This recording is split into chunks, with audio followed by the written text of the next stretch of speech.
Wilson Miles from Black Film and TV. Hi, Simon. How's it going? Hey, good. How are you? Nice to Good. meet you. So, you've been working a long time, obviously, TV and films. What went into putting together this series?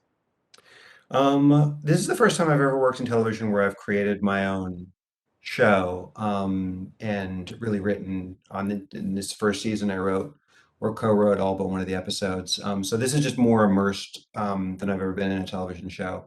What went into it was a lot.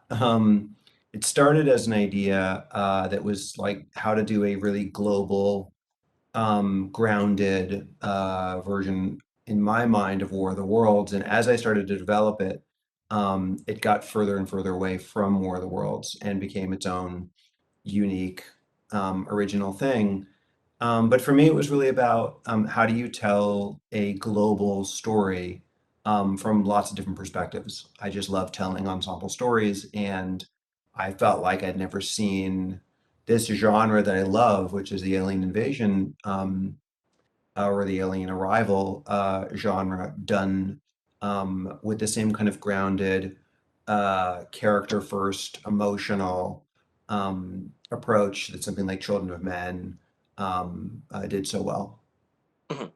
When you have a series, there's a lot of moving pieces, but you also want to engage the audience right away, especially when you have an ensemble. So as a writer, you know, you have to think about like that first episode.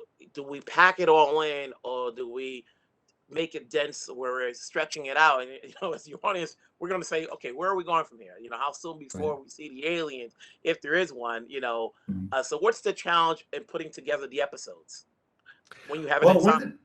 yeah, I mean, I do have a lot of experience working and writing for ensemble storytelling because of the X-Men movies.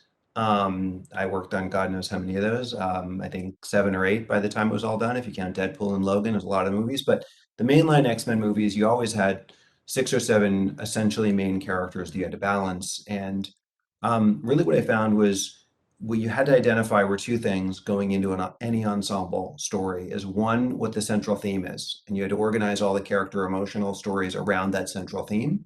And the other is you actually really do have to choose a protagonist. You have to choose a main character, whether the audience knows it or not. They may not be the person that's even on screen that often. It's probably not Wolverine in most of the X-Men movies, even though he may be the most popular of the characters. In this particular case, going into it, I really wanted Anisha, the character that Golshifteh plays, who is a mom and a wife, and has given up her career and lives in the suburbs and is Syrian American in a predominantly white suburb. I thought that story could really be the anchor of the show emotionally. So, in terms of ensemble storytelling, that's just been the way that I've approached it, and was the way I approached this show. And I felt like instead of trying to, in the span of one episode, especially in today's streaming world where you can really play around with structure, instead of introducing all of the characters in the first episode, I spaced it out so that obviously Sam Neill's character is introduced and actually sort of dominates the first episode. But since you've seen it, that's not the case throughout the series. Um, and I left Trevante and Casper's characters for the second episode. I felt like spacing them out in that way, and audiences today are so savvy. They're used to sort of different kinds of structures, especially when it comes to streaming TV. If there's more time, I could go into a lot more things in terms about the characters, whether or not you're done with the Mm, X-Men, but we don't have enough time. I'm sure we'll mm, talk again for season two. mm. Bring it up then. That's how much confidence I have in the show. It's I good appreciate talking it. to you, and take care of yourself. Thank you. It was great talking to you too. You Bye. take care.